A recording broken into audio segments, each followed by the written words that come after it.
Halo teman-teman semua, saya Isa Krikianto di sini.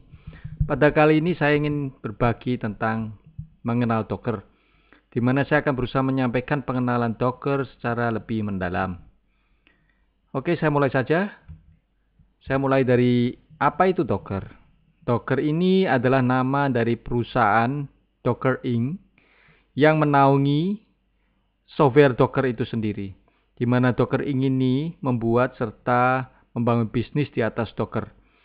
Docker dari sisi software merupakan sebuah platform tool perangkat lunak yang digunakan untuk membuat, mendistribusikan, serta menjalankan aplikasi dengan kontainer. Secara sederhana kita bisa mengatakan Docker itu adalah sebuah container manager. Dan mengapa saya membahas Docker? Terutama karena fakta kepopuleran Docker yang luar biasa. Kalau kita melihat statistik di sini, di angka-angka yang saya tampilkan, kita lihat bahwa ada 5 juta pengguna Docker Hub, 130 miliar kali Docker Pull dari Docker Hub, ada lebih dari 7 juta repo atau aplikasi yang sudah terdockerize di Docker Hub. Lalu ada 750 perusahaan lebih pelanggan komersial Docker, 3.000 lebih kontributor di komunitas Docker, lalu lebih dari 100.000 aplikasi pihak ketiga menggunakan Docker. Kita juga bisa lihat statistik lain di sebelah kanan. Terlihat bahwa ada 1,5 miliar kali jumlah pull per minggunya di Docker Hub.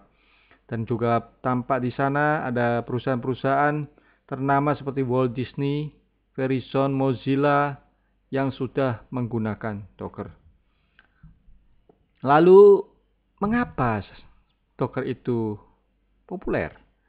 Itu semua ada sebabnya. Supaya lebih jelas, kita perlu melihat situasi saat di mana tanpa ada Docker. Kita bisa bayangkan dari sisi software engineer yang seperti saya dipercaya misalkan suatu ketika harus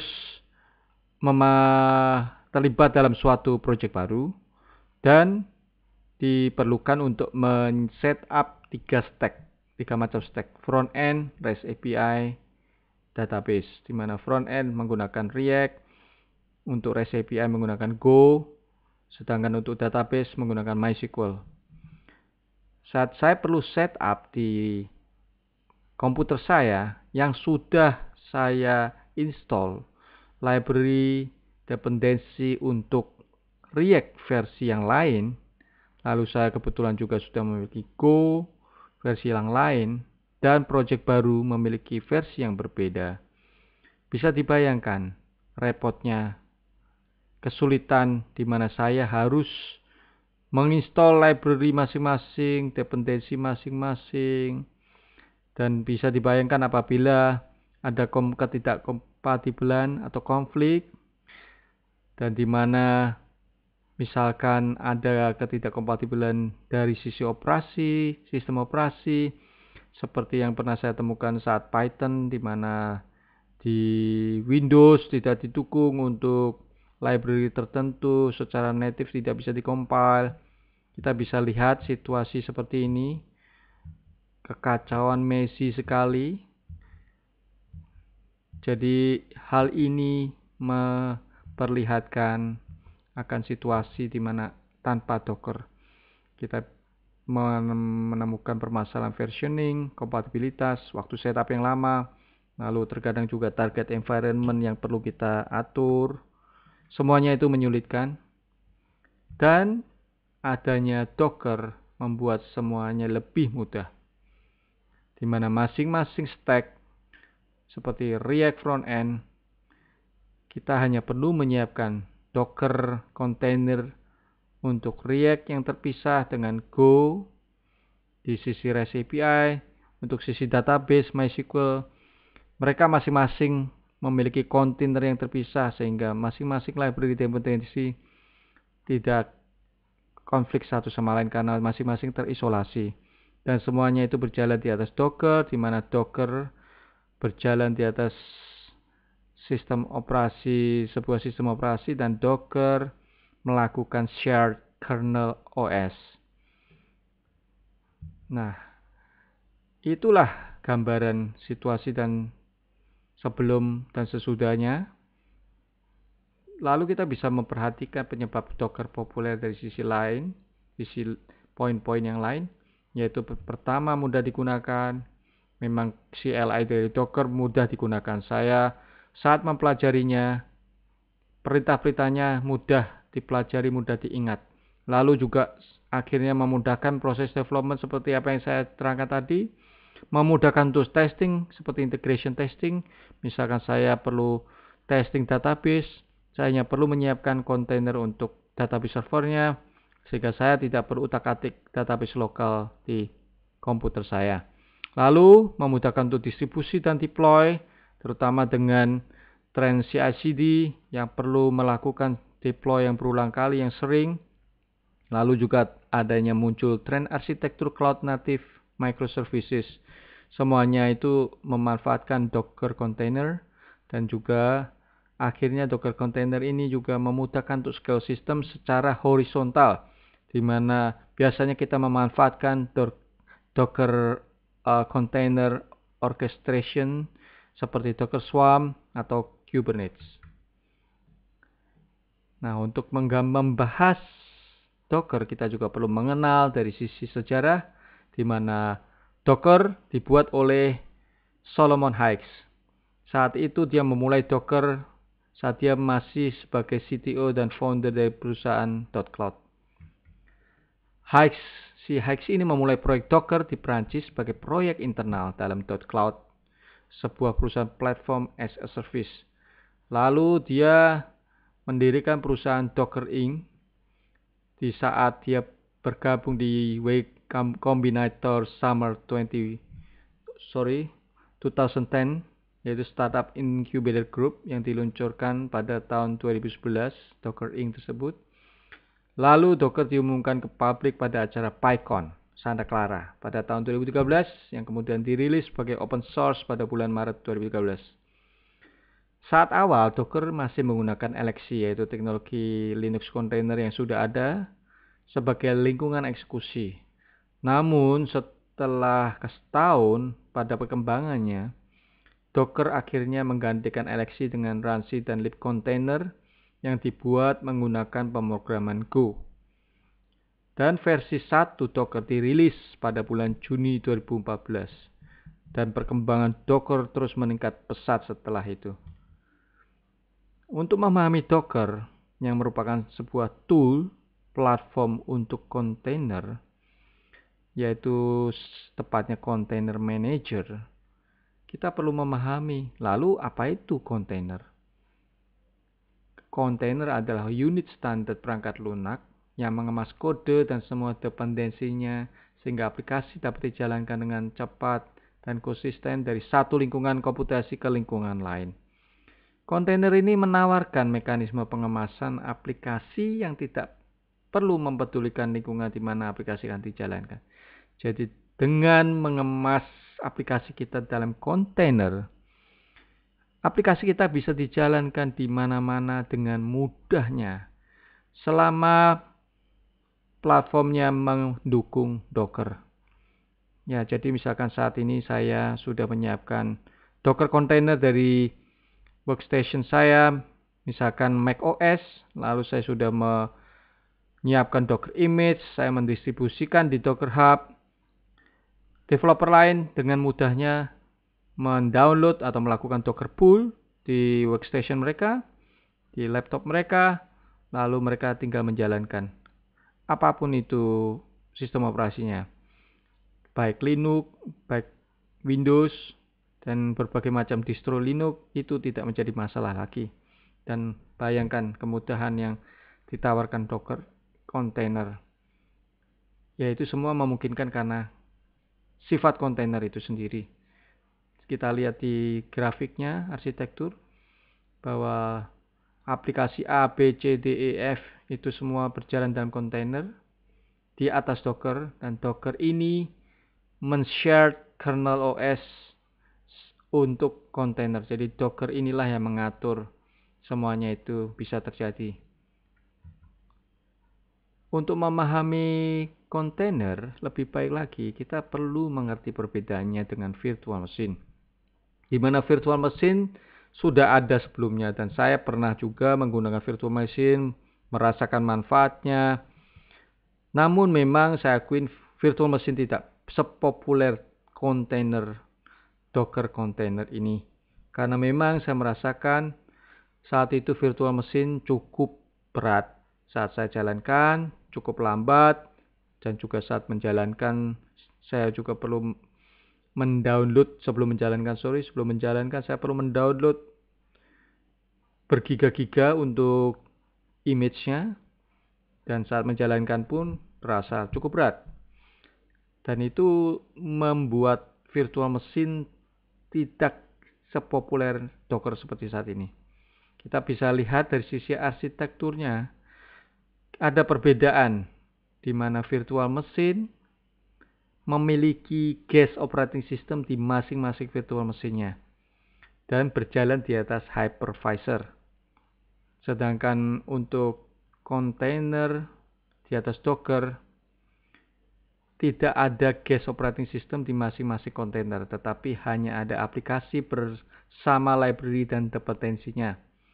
Dan Docker melakukan shared kernel OS. Sedangkan di sisi virtual machine, hypervisor melakukan virtualisasi hardware. Jadi ada perbedaan ya, yang di satu sisi di kontainer berbagi kernel OS, sedangkan jadi virtualisasi pada level OS, sedangkan di virtual machine virtualisasi terletak pada sisi hardware. Dan masing-masing virtual machine memiliki guest operating system. Lebih jelasnya kita lihat tabel berikut. Perbedaan virtual machine Docker container yaitu pada hardware level dan OS level. Lalu virtual machine performanya terbatas, sedangkan Docker container performanya lebih cepat, bahkan mendekati native. Virtual machine tidak berbagi OS, sedangkan Docker container berbagi OS. Lalu virtual machine memiliki isolasi lebih kuat sehingga lebih aman. Itulah salah satu kelebihan virtual machine. Docker container isolasi terletak pada proses level sehingga lebih tidak aman dibanding virtual machine. Tetapi bukan berarti tidak aman, tetapi kalah aman kalau dibandingkan virtual machine ya.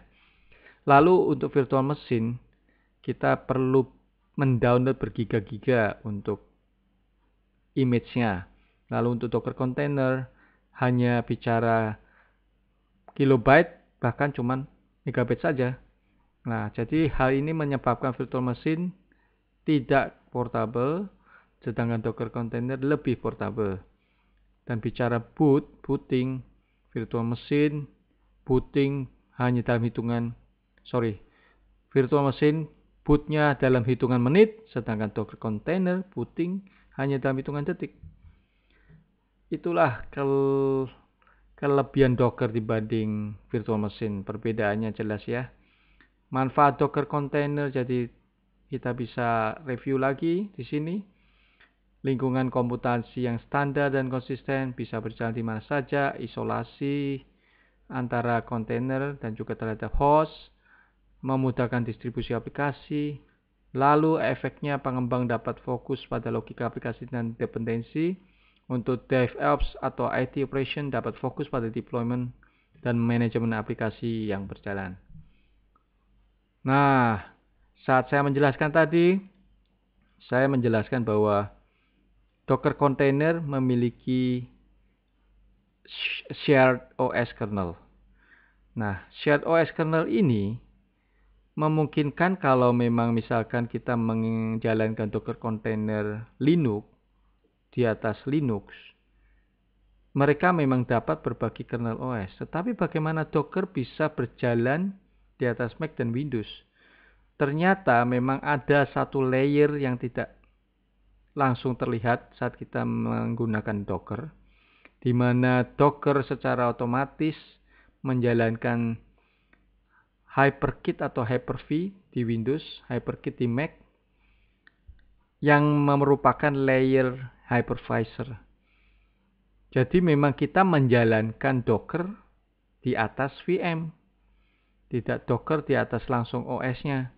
Jadi ada layer tambahan sehingga secara perbandingan performa Docker Mac dan Docker Windows lebih berat, lebih lambat dibanding Docker container di atas sistem operasi Linux.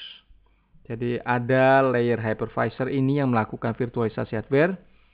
Namun untuk VM-nya kita sudah tidak perlu mendownload sendiri, menyiapkan sendiri, karena itu sudah di-manage oleh Docker secara otomatis. Dan kita tidak perlu repot untuk mengurus semuanya. Semuanya itu seperti tidak tampak di sisi kita sebagai pengguna Docker. Nah, mengapa kok ada kontainer bisa memungkinkan melakukan itu semua? Ternyata ada teknologi yang sudah ada di Linux kernel, di mana ada konsep Linux namespace, di mana ini adalah fitur dari kernel Linux untuk melakukan partisi sumber daya kernel yang mengisolasi poin proses, akses jaringan, user ID, dan mount file system. Lalu ada salah satu namespace Linux cgroups yang merupakan kependekan dari control groups, yang merupakan namespace yang penting yang memungkinkan isolasi dan pertanggungjawaban serta pembatasan sumber daya seperti memori, disk I/O, CPU, jaringan untuk sekelompok proses. Nah, inilah dua teknologi penting yang memungkinkan kontainer ada. Dengan adanya kontainer tersebut, dan Docker juga dibangun di atas teknologi kontainer, tetapi Docker menawarkan banyak hal. Karena sebelumnya walaupun sudah ada kontainer, tetapi tidak mudah. Dan Docker mengubahnya sehingga kontainer menjadi populer. Kenapa? Karena Docker menawarkan definisi format image yang standar. Lalu menyediakan cara membuat image kontainer dengan mudah, menyediakan fitur manajemen image container, lalu menyediakan fitur manajemen instance container, menyediakan mekanisme berbagi image, yaitu Docker push-pull, lalu juga menyediakan alat dan runtime untuk menjalankan kontainer. Nah, semuanya ini tersedia di Docker. Dan itu sangat memudahkan kita untuk memanfaatkan kontainer dan menggunakan kontainer. Supaya lebih jelas, kita juga perlu memahami arsitektur Docker. Nah, terlihat di sini bahwa ada sisi container runtime, layer container runtime, di mana tertampak di situ container D dan runC. Inilah komponen utama di mana kontainer dijalankan. Dan di atasnya ada komponen-komponen lain, seperti komponen yang menangani security, network volume, orchestration, secret, distributed state, yang merupakan bagian dari container engine. Lalu di atasnya kita lihat ada Docker CLI, API, build, authentication, content trust, dan verifikasi. Lalu ada Docker Compose. Nah, semuanya ini adalah arsitektur yang membangun keseluruhan dari Docker. Kita berikutnya akan membahas dari kontainer di slide berikutnya tentunya. Saat ini selain Docker sebenarnya ada kontainer lain, teknologi kontainer lain. Namun mereka tidak populer. Nah, saat ini saya ingin menyampaikan sebenarnya apa saja sih selain Docker. Ternyata ada yang namanya LXD yang memanfaatkan teknologi LXC. LXD ini dibuat oleh si pembuat perusahaan Ubuntu, lalu Podman, lalu CRIO yang merupakan container runtime untuk Kubernetes saja. Lalu ada OpenVSet yang bersifat proprietary dan komersial sehingga lebih banyak digunakan oleh penyedia virtual private server saja. Lalu ada Racket yang merupakan teknologi dari CoreOS yang sayangnya saat ini sudah tidak dilanjutkan lagi pengembangannya dan baru saja di tahun ini. Nah, kita lihat di sini Docker versus Racket. Racket ini bukan sesuatu yang jelek ya, ada kelebihannya terutama secure, lebih secure. Dan di sini kita bisa melihat perbedaan dari Racket, Docker versi 1.11 dan ke bawah lalu Docker 1.11 ke atas, di mana ada perubahan di Docker 1.11 ke atas yang mulai memanfaatkan kontainer di runc untuk menjalankan dan mengeksekusi kontainer. Nah, di Racket malah ada kita lihat secara arsitektur lebih sederhana dan mereka memiliki kelebihan dari sisi keamanan. Tapi sayangnya kalah populer dengan Docker, tidak banyak yang mengadopsinya dan akhirnya diputuskan untuk menghentikan pengembangannya lebih lanjut. Bicara container runtime, ini adalah bagian yang penting sekali, di mana container runtime bertanggung jawab untuk menjalankan kontainer, lalu untuk menangani image push-pull, mengatur storage, mengatur sisi teknis low level jaringan untuk interface, mengatur namespace jaringan dari kontainer. Dan container runtime pada Docker adalah si container D. Container D ini digunakan oleh Docker secara internal dan juga Kubernetes CRI. Jadi Kubernetes sebenarnya bukan menggunakan Docker secara keseluruhan, tetapi hanya memanfaatkan container D yang juga digunakan oleh Docker. Sehingga Kubernetes pun bisa menggunakan image container yang dibuat oleh Docker, karena itu adalah standar yang mereka menggunakan standar yang sama. Lalu kita bisa lihat container D ini bukan container, tetapi lebih tepatnya container daemon, yaitu berfungsi sebagai daemon untuk Linux dan Windows. Container D ini mampu menangani siklus hidup kontainer lengkap dari host system, transfer image dan penyimpanan sampai eksekusi kontainer, serta supervisi sampai low level storage ke network attachment dan sisanya. Container D ini merupakan penerapan dari OCI, jadi sudah ada standarnya nih sekarang, Open Container Initiative. Lalu image format specification-nya juga sudah standar, dan Container D merupakan implementasi yang jadi referensi dari OCI, di mana di dalamnya ada runc. Karena adopsi yang luas ini, Container D akhirnya menjadi standar industri. Selain Container D ada yaitu CRI-O. Lalu CRI ini sebenarnya bisa menggunakan juga Container D, tapi namanya bukan CRI-O tapi CRI Container D. Nah, untuk non-Container D ada yang namanya CRI-O.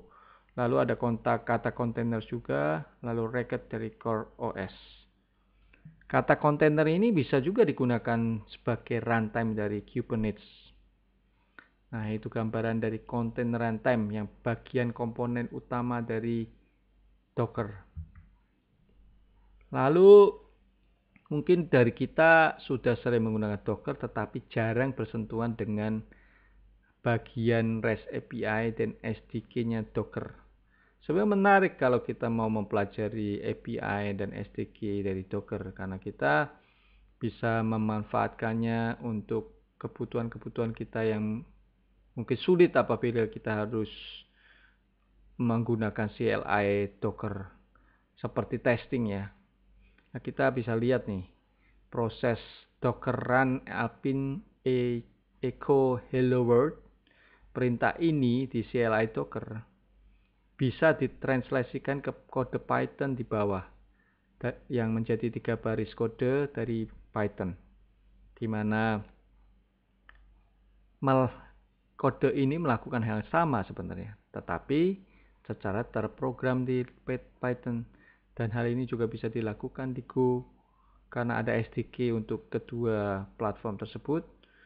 Namun, apabila kalian ingin menggunakan dari pemrogramer lain, jangan khawatir karena ada REST API juga. Nah, ini gambaran untuk penggunaan REST API dari Docker menggunakan curl. Nah, ini perintah-perintahnya yang kita bisa lihat. Nah, itulah gambaran dari Docker yang saya bagikan dari sisi Docker yang lebih mendalam ya, bukan dari sisi praktikal, tetapi lebih bagaimana kita mengerti Docker lebih baik lagi secara bagian dalamnya, secara mengapa kok populer, apa yang diselesaikan oleh Docker. Nah, itulah. Semoga berguna bagi teman-teman semua. Dan terima kasih sudah menonton video ini. Sampai jumpa di lain waktu.